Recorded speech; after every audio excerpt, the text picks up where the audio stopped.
But I want to go quickly to voter ID, and if you can keep your answers quickly. Mr. McCrory, a federal court in August said the voter ID law that you signed in 2013 targeted, quote, African Americans with almost surgical precision. Obviously, it's been thrown out, but do you regret signing the bill? Absolutely not. In fact, one thing I'd like to compliment the Attorney General on is one thing he did years ago was regarding Sudafed, because we were having we both agree on this issue of drug addiction.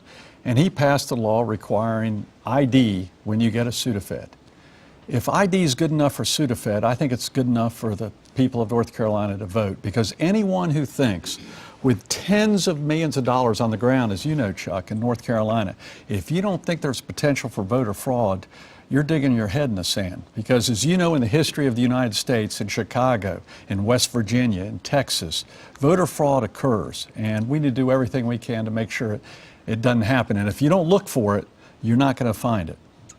60 seconds, and this is it. So go ahead.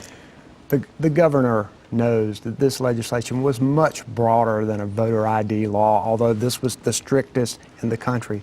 It had to do with early voting, the ease of early voting. It had to do with the ease of registration. When the three-judge panel in the Fourth Circuit said that this law intentionally discriminates against minorities and students, it was time to stop. But Governor McCrory continues to use taxpayer money to pay for attorneys to continue to appeal this. Of course, he lost. It's shameful for the governor to keep pushing this legislation. It's wrong for our state. Excuse me. All right, I got it. Wait a minute. We got lost. time. You're both going to get.